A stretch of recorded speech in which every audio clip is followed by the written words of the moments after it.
I'm going to add a new source. Sorry, we're doing some live tech.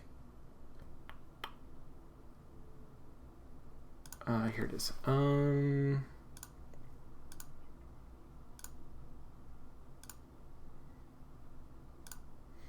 Novanov.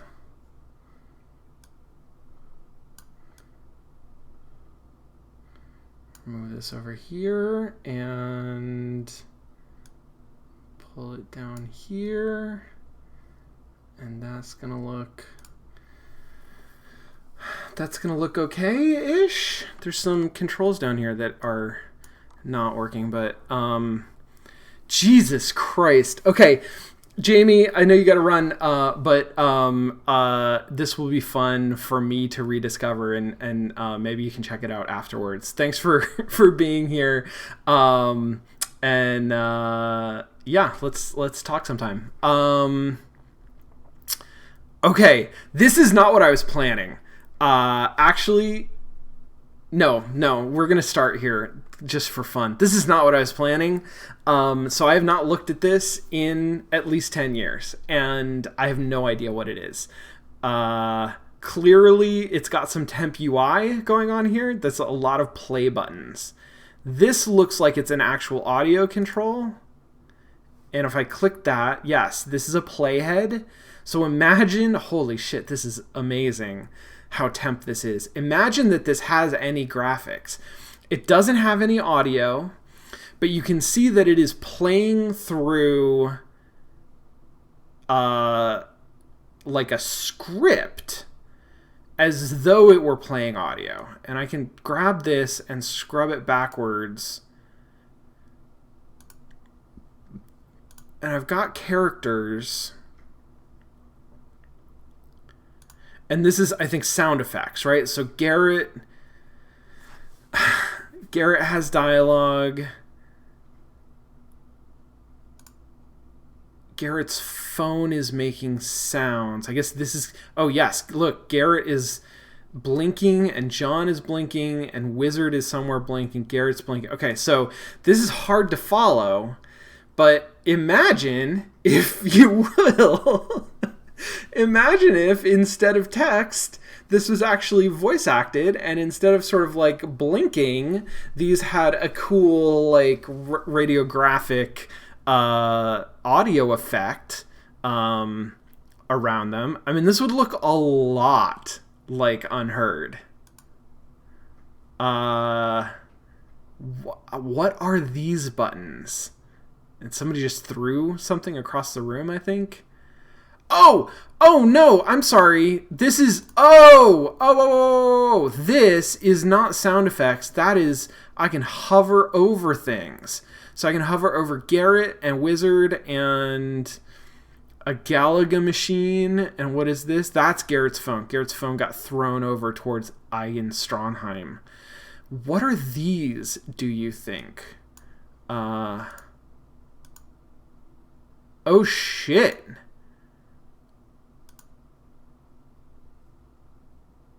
I think these might be different rooms. I think this might be demonstrating the ability to go into different rooms. Right? Here's another room with other characters. Oliver. Okay. Leftmost light. This is literally a script, right? It's got stage directions. Leftmost light on the activity monitor starts blinking. Damn! It's been a long time. It's funny. Okay. So, I am... Yes, this is... Control is... sorry, I forgot that there's actually a game named Control now. None of this is that. This is a game that is apparently called Novanov, but I remember as Cash 2D. And the premise of this was a prototype of an experiment that Jamie and I were working on of what if you could take like an environmental narrative captures a moment in time that is full of narrative sort of meaning that a player can explore. If you like walk around in Gone Home, you can look at a room and be like, oh yeah, look at all of the stuff here that means things. Build a narrative out of it. What if you could actually do that in time, so that you could have like a 30-second cache of data of four-dimensional information. It's literally Tacoma, right? If you remember Tacoma, I played Tacoma. I'm sure I talked about the cache when I played Tacoma. Literally, Tacoma is what we were thinking of. If you could scrub back and forth and see like characters walking through the room and talking to each other and doing things, and then use that to reconstruct a story. But as a prototype, to experiment with it, Cache 2D is the like scaled down version that we started developing before we stopped developing it. Frankly, I think before I got into grad school and then started going to grad school. So Cache 2D is this like overhead view of, you can see characters and you've got a script, and it's playing with that, like you can scrub back and forth in time and see these stories play out and try to piece together all of the pieces of the story. It's exactly what Unheard is. Just, we didn't actually do it. We just started it. But that's fun, huh? Okay, I'm looking in the chat. Do you know what this game needs? A 6-layered script by M. Night about a TV show inside of a TV show inside of a TV show, and or a bathroom with a guy stuck in it for far too long. 100%. Shayla Clanch, you're reading my mind. That is what we were missing. That's why this didn't take off.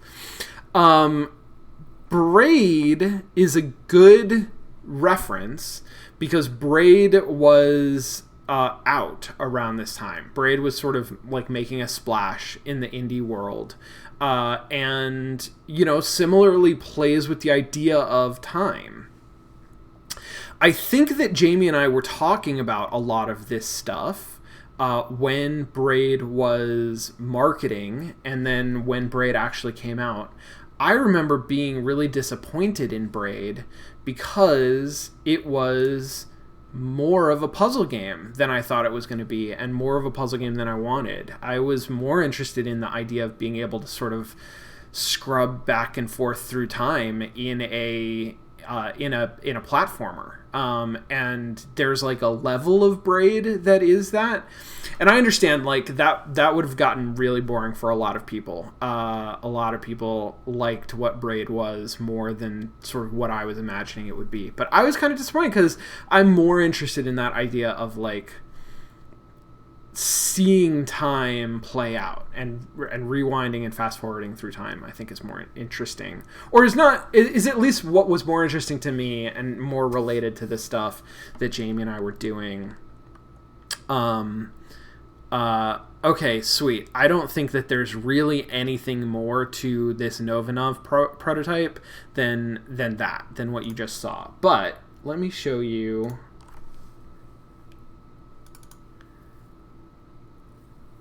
this, which there is a little bit more to. Oh, come on. Yeah, there we go. Okay. I'm going to talk through this a little bit too. There's so much text. There's so much like introductory text. It's fucking wild. I would do this differently if I did it today. So, picture me 2007. That's 14 years ago. Jamie is in grad school. He and I have become friends. We've started working on projects together. This is not one of them. This is not a project that he and I worked on together. Control, although he and I had started talking about like the cache and this idea of environmental narrative through time. That was his idea that he sort of came to me with, but we had started talking about it a little bit. And it was something that he sort of I won't say fixated, but it was something that he thought a lot about and sort of rolled around in his head. So he's in grad school. I'm working in a technology research position. He and I interact a lot at work. But he's in school. He's taking a class. I actually don't know what class this was for. I think this was for a world building class, maybe. He partners up with another USC MFA student, Mike Rossmassler. Shout out Mike. Mike rocks.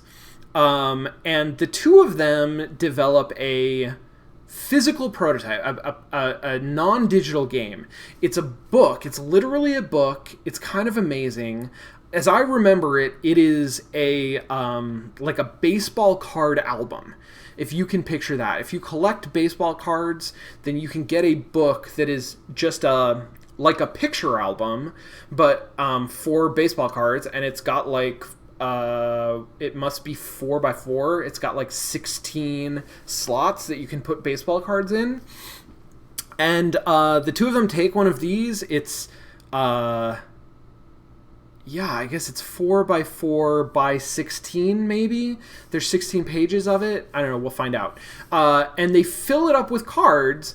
And on each of these cards, on one side, they're literally like playing cards. And on the front side of the card, they've taped text. They've taped narrative. And then all of the cards are flipped over backwards. So they're all in the book face down, and you can flip through the book and you just see a bunch of face down cards, but if you pull one out and you turn it around, it'll have text on it. And this book is a paper prototype for a cache story, right? An environmental narrative captured in amber in time. And it's called Control, and it's about a spaceship. And he and Mike work on this. It's a homework assignment. They turn it in. I'm sure they got a good grade on it because it was cool. But Jamie shows it to me. I go over to Jamie's house. I look at this book and I read through it. And I'm like, holy shit, this is super cool.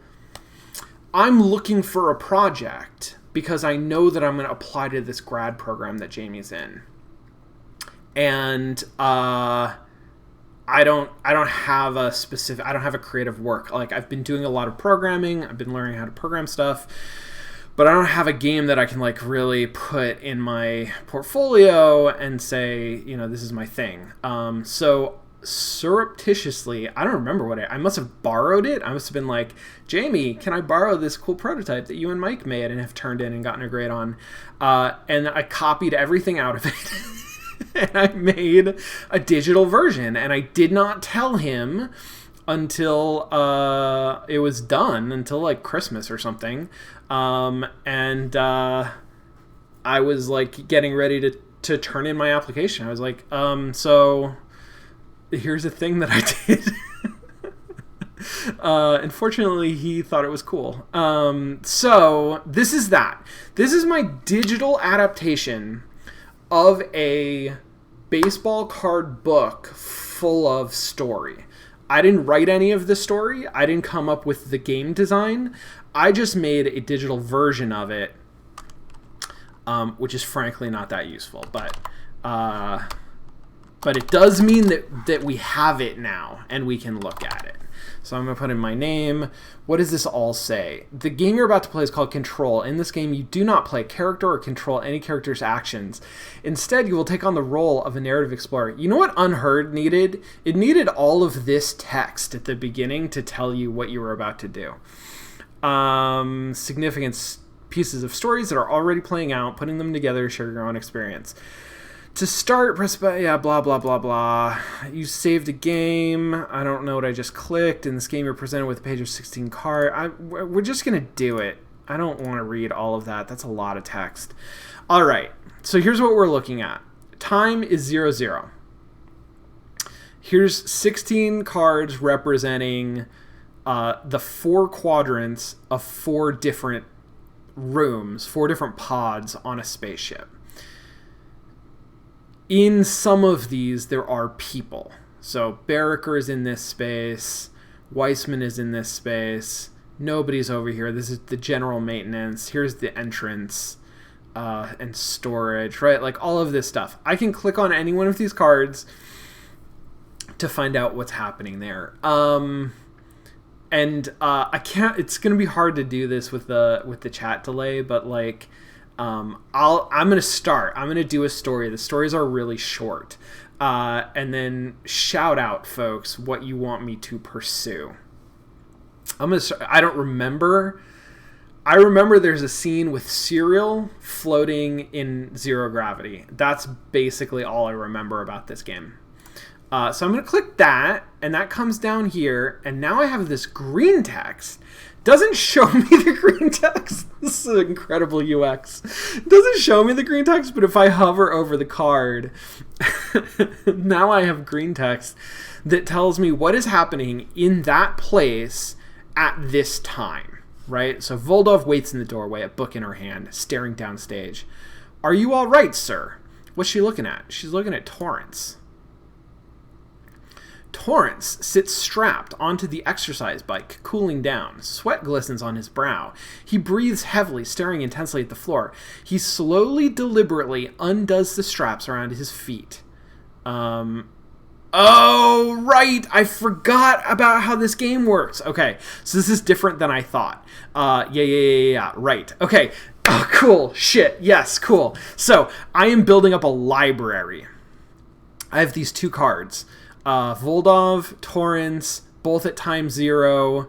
I can also look around the room. So here's the bathroom. Both the shower and the toilet are partitioned in hermetically sealed chambers. I can also move forward in time.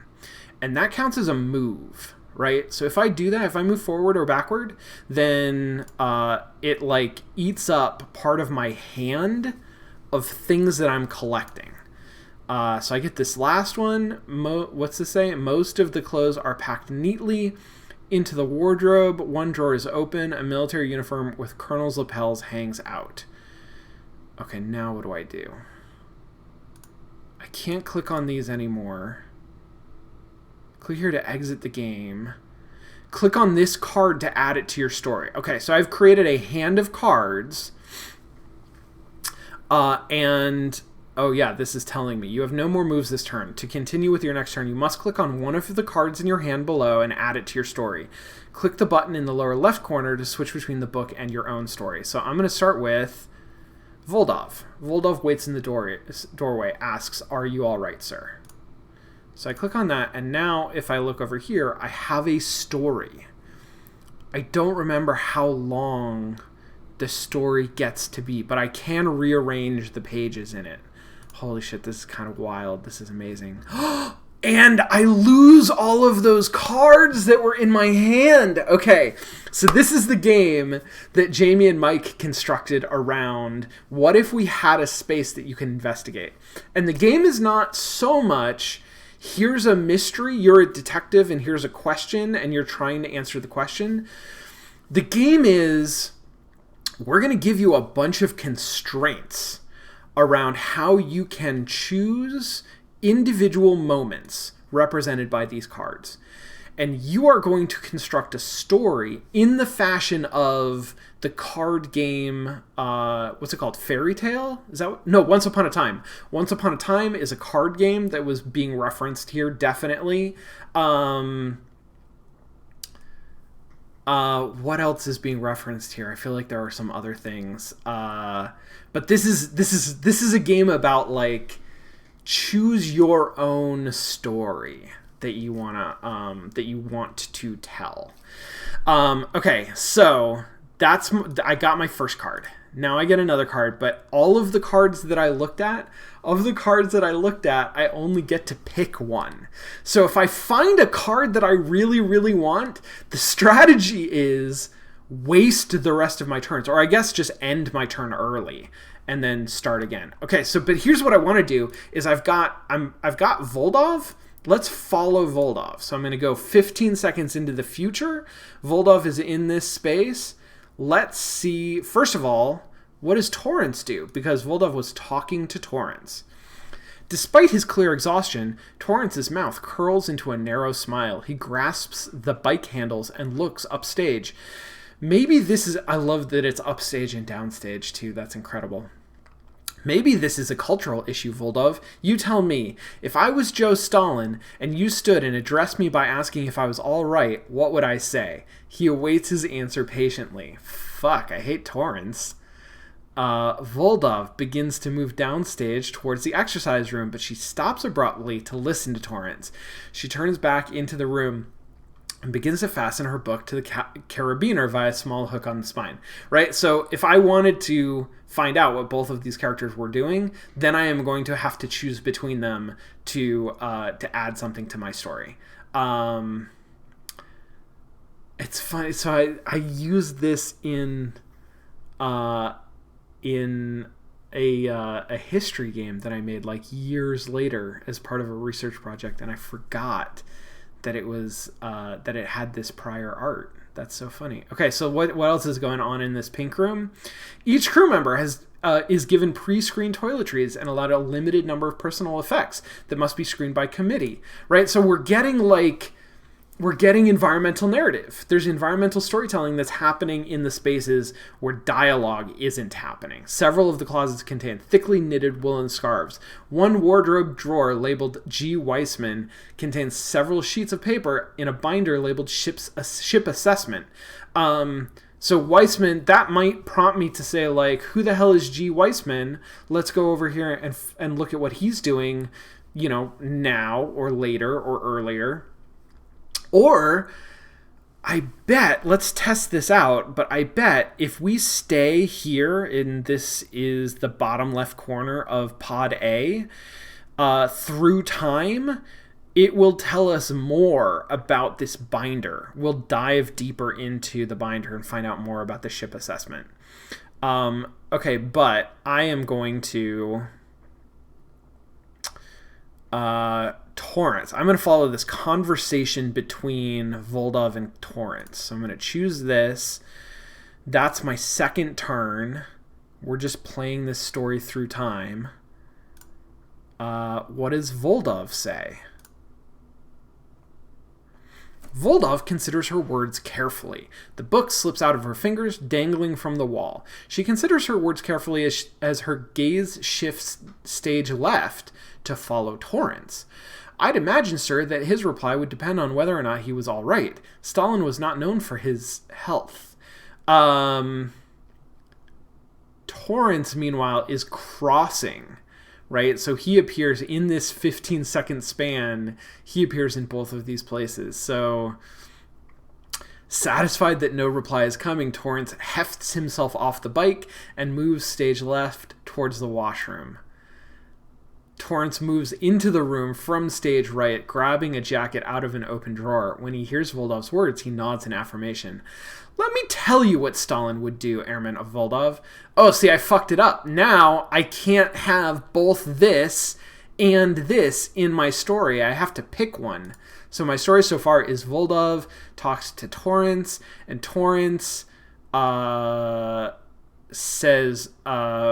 what would I say? And then Voldov could say this, or we could skip Voldov's response and just go, right? Like, it's this kind of arbitrary economy of narrative pieces that I think Jamie and I and Mike also probably found like really interesting and exciting, and does not actually make nearly as interesting a game as like Unheard. What Unheard does with this. So you create a story from assets of different storylines. Yes, you can kind of do whatever you want. And in general, that means like these two characters, let's keep going forward in time. These two characters are having a conversation. So you could do, and you could work sort of as hard as you want to capture their whole conversation and have that be a story. And in doing that, like that, if you're going to try to do that carefully, that might be all that you can do. You could also sort of hang out in a space and pay attention to sort of what happens to this space over the course of time.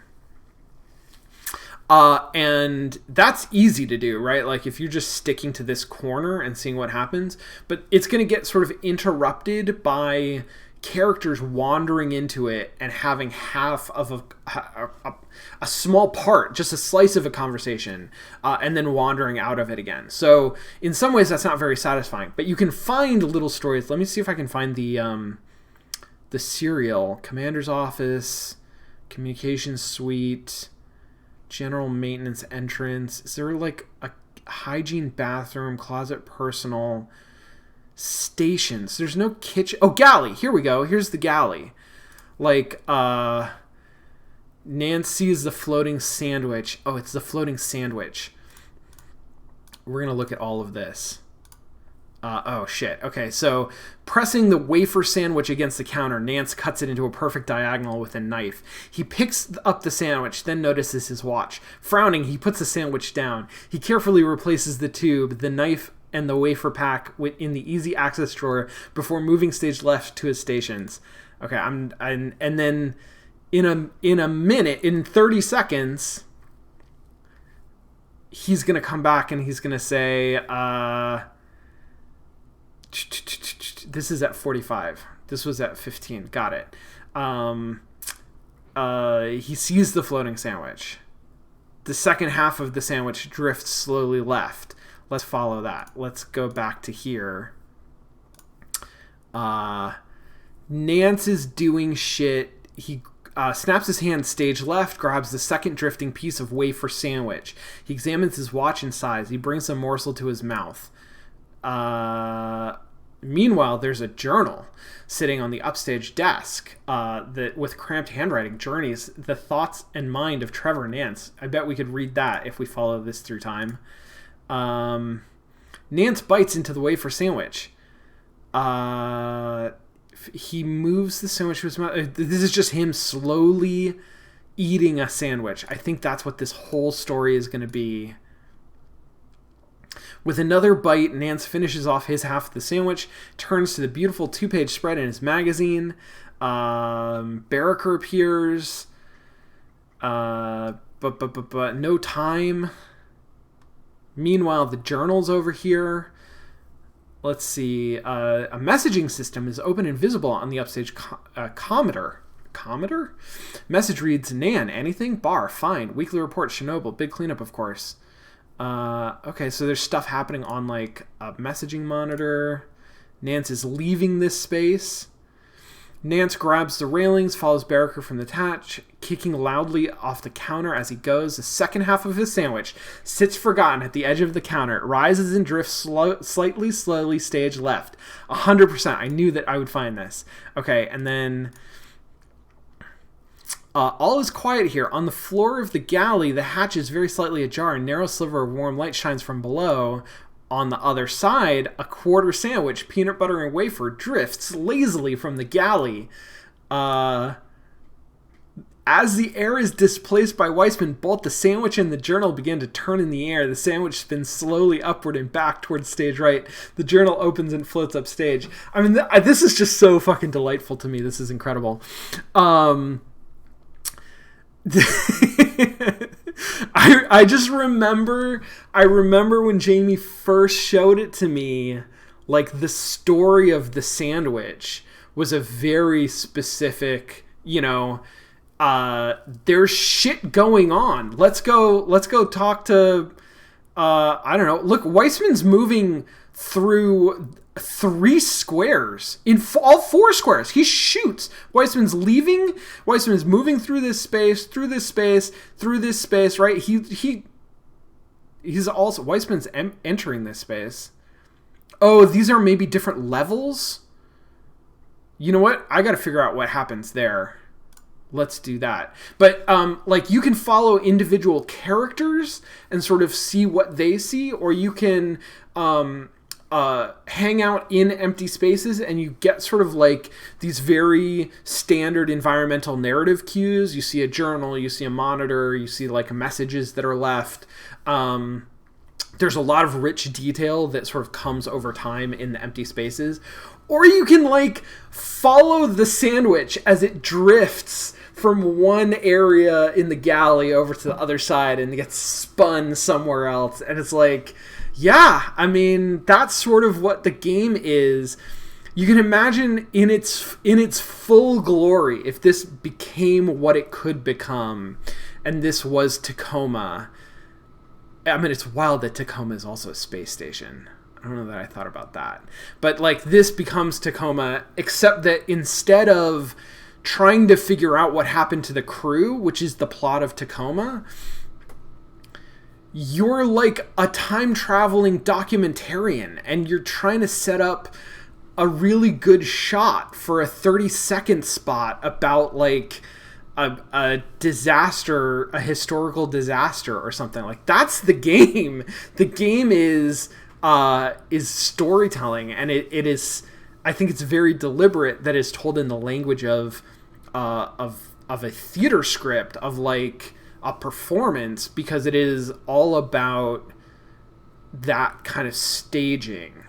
And I think thinking about that kind of staging in terms of cameras and that kind of thing. Oh my God, this is wild. Okay. I want to see what Weissman is doing and see if that will give me a sense of space.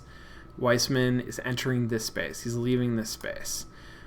Weissman moves stage left into login. This is the login space, okay?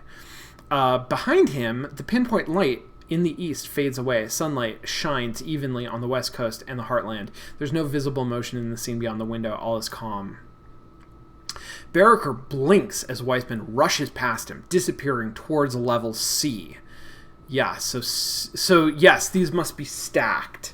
And D, he's going up through C and up into B.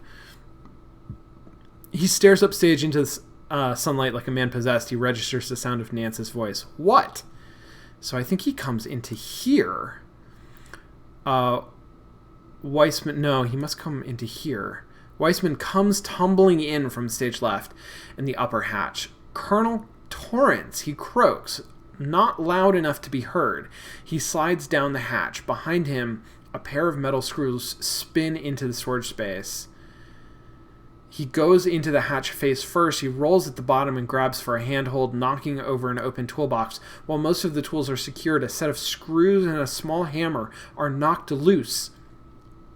Weissman sputters and presses on, stage right, to storage and the lower hatch. The space is quiet for a moment, and then there is a murmur from above. Weissman shouts down the hatch, "Colonel Torrance, sir!" His voice echoes through the space. He falls and bumps against the unlocked hatch, and it slams shut. Okay, I didn't 100% follow that. Let's see what happens next. So now he is here. He's in this space. Weissman recovers and frowns as he notices a loose sandwich and a journal stage left. He immediately turns back downward, fumbling for the latch. "Sir, we have a serious..." that should be an M dash, I'm sure. The hatch opens beneath him, and he rolls back as Torrance rises into the galley wearing a loose military jacket. The colonel moves past him upwards. "Command?"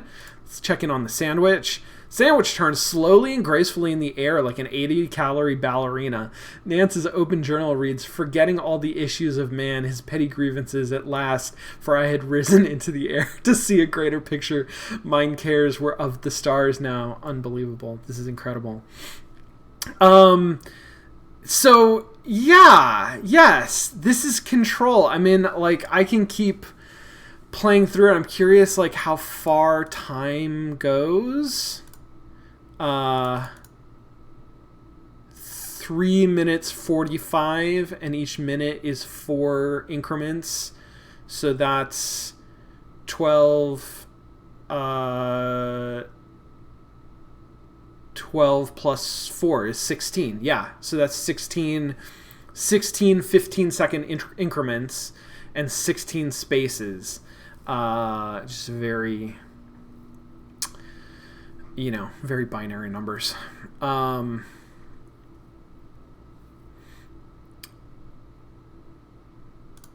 What happens at the end of time? Torrance... Look at all of this narrative. Torrance hesitates, his fingers inches from the safe. There's sweat on his brow, his hands are clammy. He spares another instant to look at the blue folder, a folder marked priority. He then enters the numbers 010301945. The safe door slides back, shaking. He peers into it and sees a monitor. Update 604, 3E44RO, print launch code. There are 2 buttons, yes and no. With a deep breath, he clicks yes. From behind his desk, he hears the sound of a laser printer scratching across a page. He gulps in air, wincing in pain. What the fuck is going on, right? Like, there's this whole... You can explore the space around him, fragment by fragment, or you can explore the time around him, sort of fragment by fragment, in order to try to get context about what is happening at any given moment. I still think this is super cool.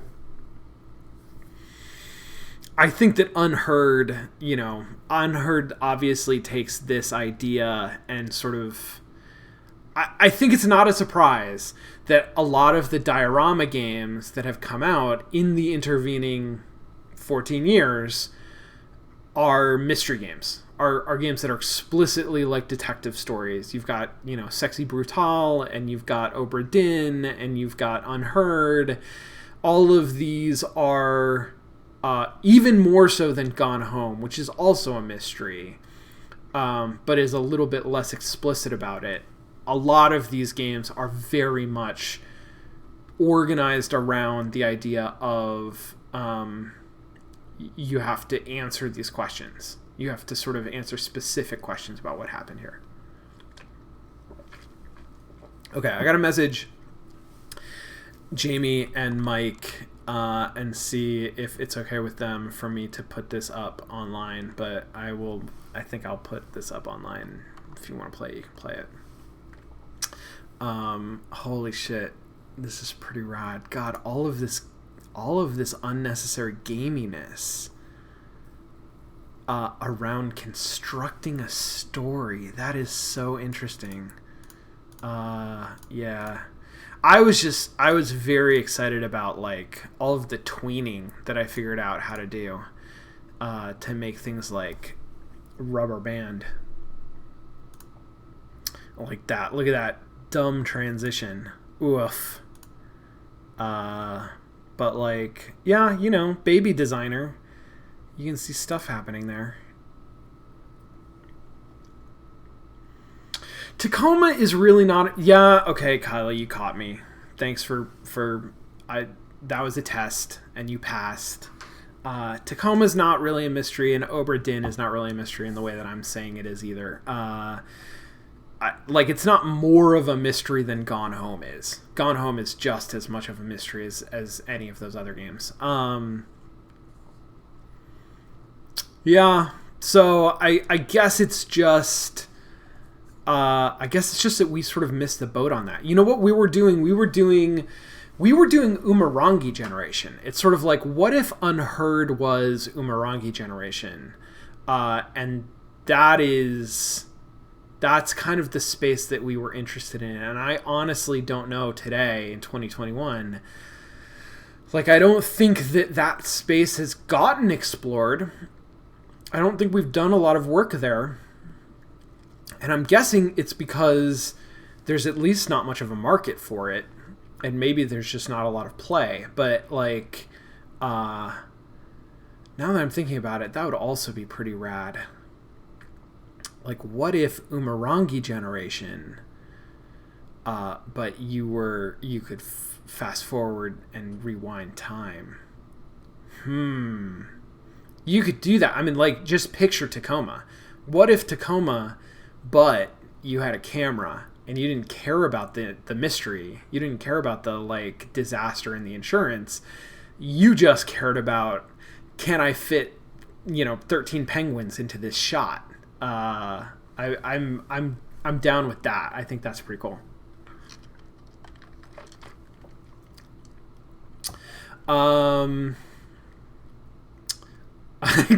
Kyle, I like this. I guess in the way that any story that's a thriller is sort of also a mystery, because finding out what's really going on is the main narrative tension. That's what a thriller is, isn't it? It's a sort of, it's an action movie that's driven by that question, what's really going on. So it is in its essence a type of mystery. Toby says, figuring out what the heck happened is certainly a central value the diorama games share with true mysteries, if they are indeed distinct. Yeah. No, I think that's absolutely right. But I think if we're going in that direction, which I totally agree with, I think that's valid. But I would say that diorama games are interested in figuring out what the heck happened because they are derivative of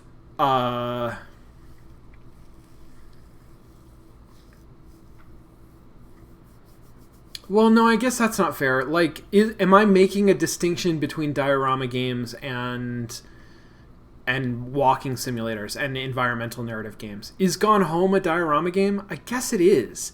I mostly think of I guess it actually probably has more of a right to be a diorama game than Tacoma does, or Sexy Brutal. I don't know why I always forget the name of that. For me, like, the idea of the diorama game is deeply rooted in the cache stuff that, you know, is just in my head. That was me and Jamie and Mike and some other people at USC. It's not a real thing. And Sleep No More. Sleep No More to me is sort of an ultimate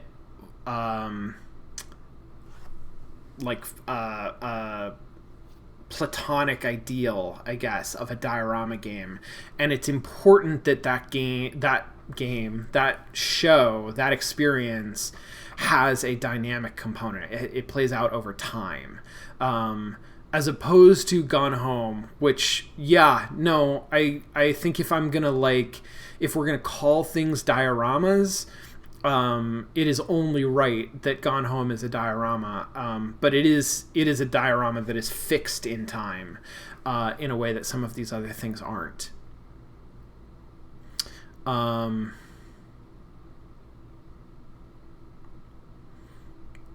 mean, some of the I think some of these definitions start to become broad enough to be unhelpful. It isn't anything unknown a mystery. Yeah, no, totally. And by that same token, like, all kinds of different stories are mysteries or have mysteries or contain mysteries. But that doesn't necessarily mean that all those stories are mysteries, does it? Like, we tend to mean something specific when we say, like, a genre of a mystery. But I think that there's something different between a diorama game and even like a Sherlock Holmes game, where there's a big component of that is forensic detection, that is going to a crime scene and looking at the evidence and trying to figure out, what does this mean about what happened? Because the emphasis there isn't on sort of reconstructing what happened out of the environmental details. It's about looking at clues, specific clues. Here's blood spatter and it's type O negative, and talking to people, witnesses, and suspects and things like that, right? Like, all of that, to me, it's very much a mystery, and it is concerned with the same central question of, like, what really happened. I think that these two genres diverge when one of them is, maybe it's just like, it's active, it's about, like, or reflective, it's about, like, talking to people about what they saw and what happened, and trying to, like, get information about what happened from like, I don't know, from forensic evidence and from conversation, as opposed to just seeing that moment frozen in time. Which Gone Home, even though there's not a plot around, like, you are visiting your home in a specific moment, that's effectively what the game is. Like, nothing, there's no dynamism. There's no dynamism in that game. There's nothing that changes unless you, except for, like, picking up keys, I guess, and, like, looking at the back cover of dust jackets on books. But that is effectively a moment in time. the way that Obra Dinn is literally a moment in time that you're exploring, and the way that, to me, like somehow that relates to Unheard, is a span of time that you are exploring in the same way. Okay, cool. Well, I'm glad we got to play around with control and cache book stuff. That was fun. That was wild. That was kind of a trip for me. That was very nostalgic.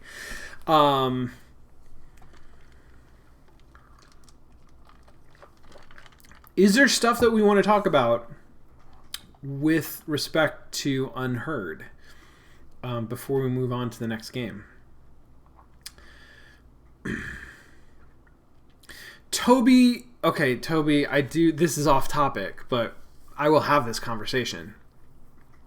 Toby says, now I'm thinking about locked room detective stories and whether they are, in effect, walking simulators or diorama stories.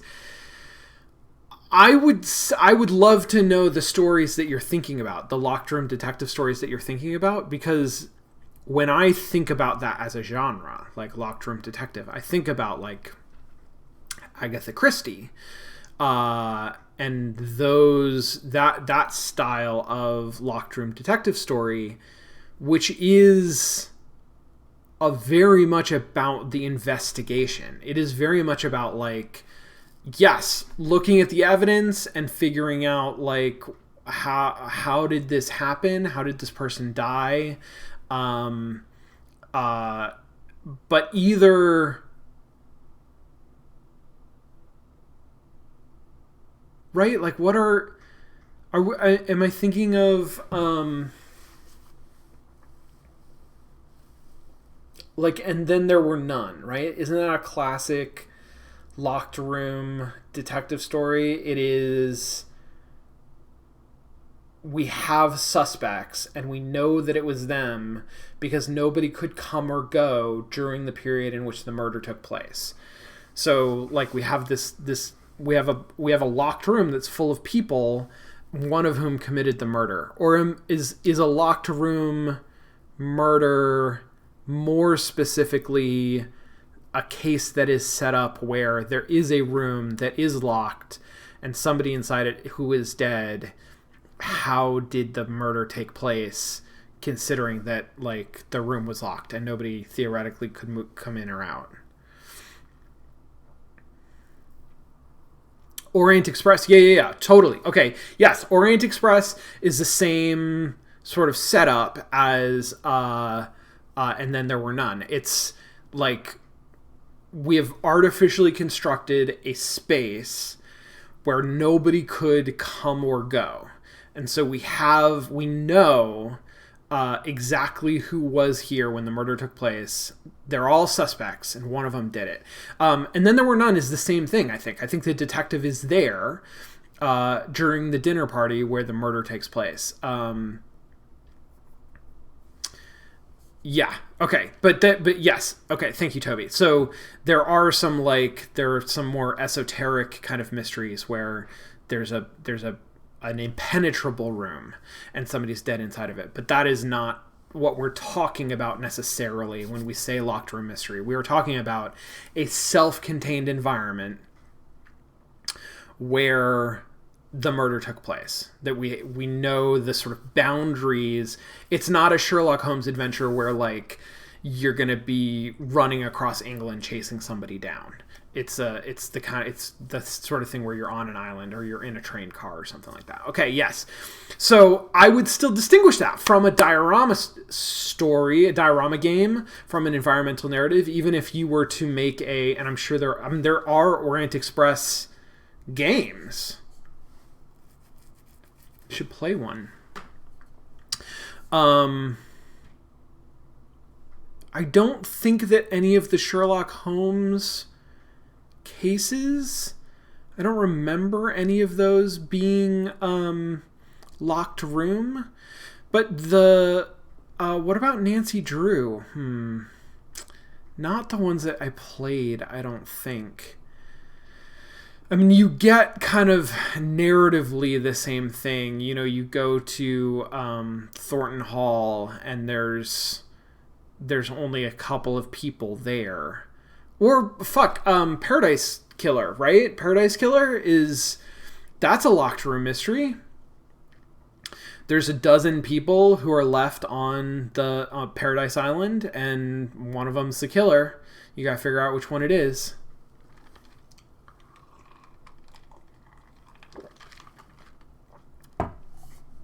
Mostly Walking has done, I think, 2 train mysteries, but I don't believe either one was Orient Express. There was one that was... It had train in the title. Siberia. Oh no, Siberia. Siberia was about a train. Okay, maybe I'm wrong with it. I remember Siberia taking forever, and we spent a long time in a train station. Then at the end, we realized that we weren't even going to get to Siberia, and I got mad about that. But then we also did The Last Express. No, is that what it's called? What is... this is also sort of a famous game because it... like Majora's Mask, it is a schedule game where people like have scheduled... They have schedules. They go from place to place at certain times, and you can follow them around, which is also very related, right? Like Majora's Mask and the gameplay in that is very diorama game to me. Last Express is... Yes, that is what I'm thinking of. The Last Express. We played at least some of that on Mostly Walking. But I do think that even... Okay, so locked room mysteries, I think, are not necessarily diorama games, and typically aren't, because...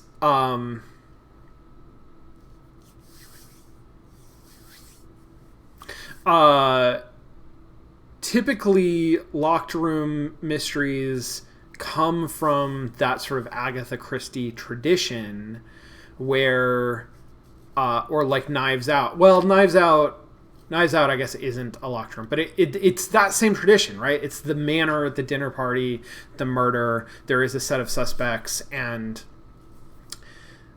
the story that plays out is the detective, yes, investigating the scene of the crime, figuring out what happened, but mostly like investigating all the suspects, right? Trying to figure out, what's your alibi? Where were you at this time? Who do you think might have done it? Like, who had something against him? And to me, that kind of investigation is different than the sort of like the walking scene, the Gone Home diorama sort of gameplay. And then I think I missed, but Dio314 says, aren't Sherlock-like clues, like a blood stain, exactly what environmental details are? And I think that, yes, that's totally correct. And there are elements of that in in some of the Sherlock Holmes games that we've played. I'm thinking of, like, there's that one where, like, a guy got murdered in his hunting trophy shed.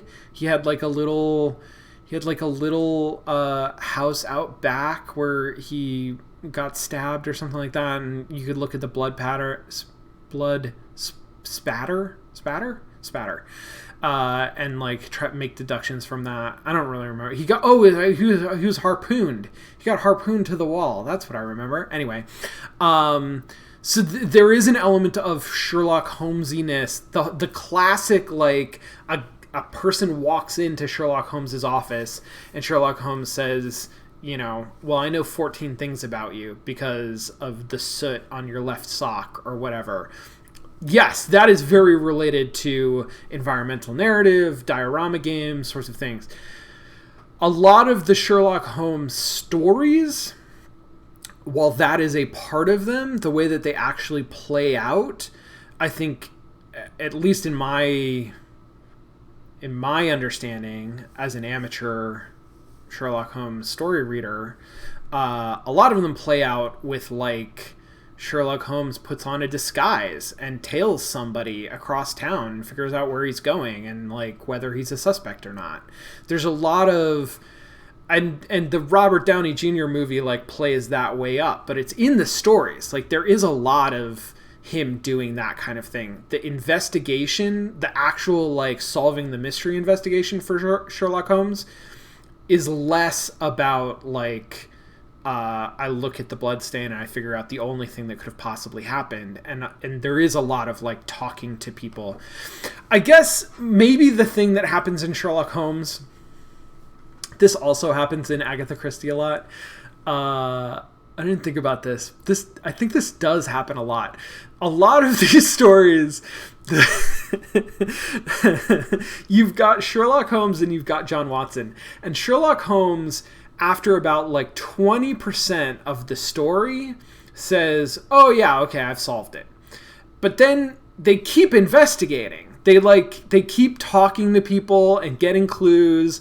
And sort of the reader's journey is you are not following along with Sherlock Holmes.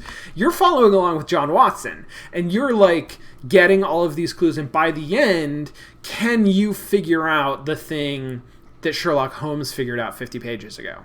And so there is, I guess maybe Sherlock Holmes solves these mysteries maybe in a more diorama kind of a way. But that's not usually how the stories go. The stories usually go with, like, we're going to interview a lot of people. I feel like you can make the case that Unavowed is a locked room mystery. I mean...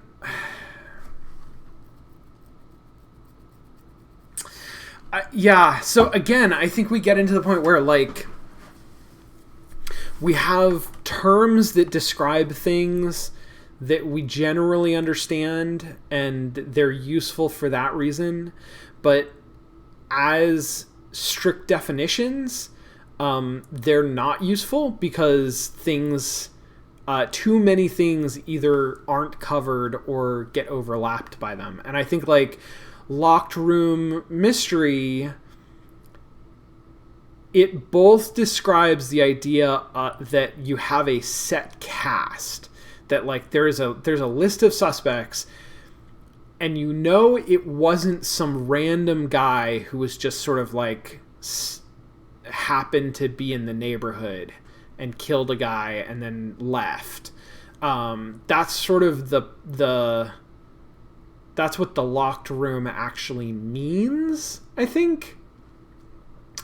But it gets conflated with all of the drama and the trappings of a murder that takes place in a manor house, and there's a lot of people there who are suspects, and they all kind of have to, spend the weekend with one another.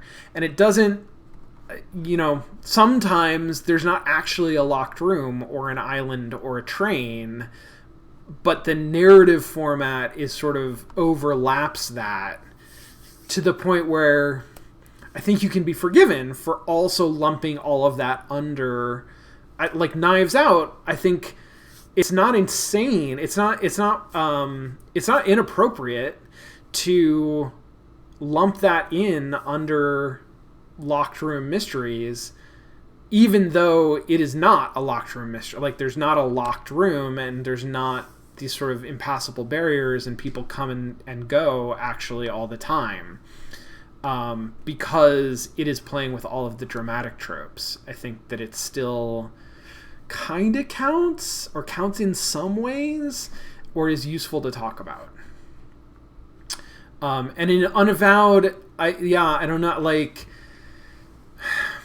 games, well, also novels, like all of this, that you're not going to read a Hercule Poirot novel where on the last page it turns out like it was a drifter who had no motive. and we've never seen him before, but like he's the guy who did it. Like that's never going to happen. It's going to be one of the characters that you were introduced to in the story. And so it's very similar. It's formally very similar to a locked room mystery, because as the reader, you have a locked room. It's the book. Like, you know that the solution to the mystery is in the book, and one of the characters in the book is the one who did it. The same with a game. So I think that, like, formally there is a lot of overlap between locked room mysteries and other kinds of mysteries. What's interesting about a locked room mystery is that I think most of the time, like, there is an atmosphere to we're all spending the rest of the weekend together because the boat doesn't come until Monday and one of us is a killer. And that's sort of a part of the locked room mystery. But I don't know that it's such an important part that it, like, gets to outweigh everything else in the definition. In Unavowed, you know, you sort of know that, like, you have met the people who are involved in the crime that you're ultimately going to figure out. So it does have sort of a similar feeling, but at the same time, you're taking the subway to all sorts of different places. It's not exactly locked room. Yeah. Okay, cool. Kyla, what is this game? Danganronpa? Is that a visual novel? Danganronpa?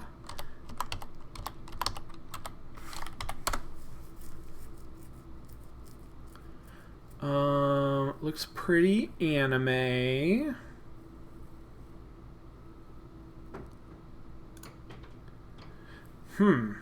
Series surrounds a group of high school students who are forced into murdering each other by a bear. Okay. Gameplay features a mix of adventure, visual novel, and dating simulator elements.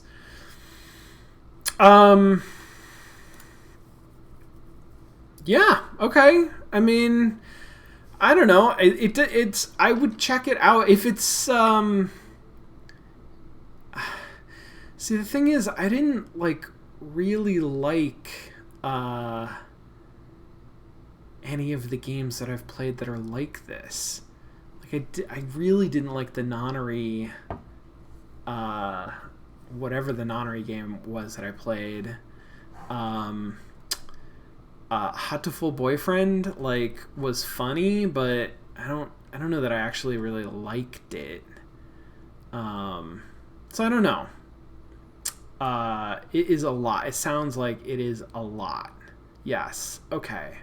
Well, I'll keep it in my back pocket. I will do that. I'll keep it in mind. I will, okay, so what am I playing tomorrow? I'm going to do something short, I think. You know what game I've never played?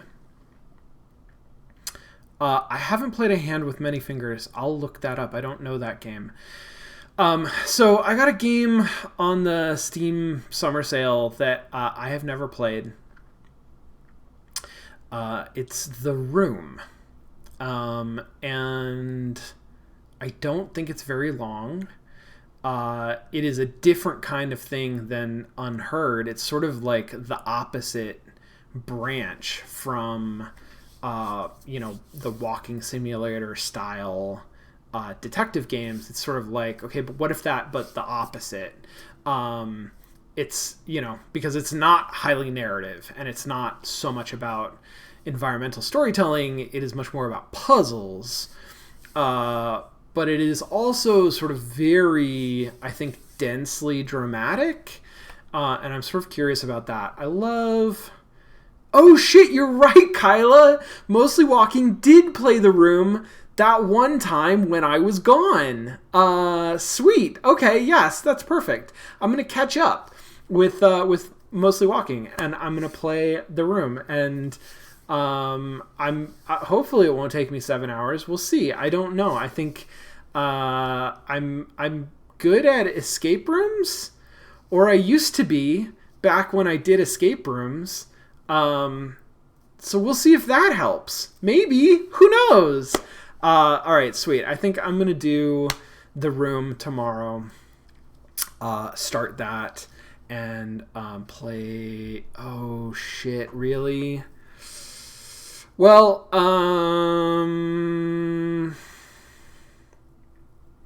I think it doesn't matter. Kyla says The Room is much better on its native device, the iPad.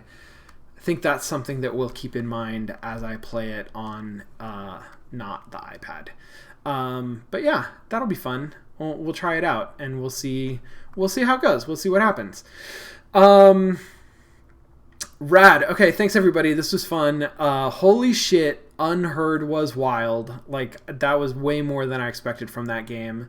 And then it was such a treat for me to sort of jump down the nostalgia hole and look at some of these projects from a long time ago. So thanks for joining me for that. Yeah, I will be back tomorrow. We'll start The Room and see how it goes. Everybody stay safe, be well, have a good day, and I'll see you next time. All right, bye.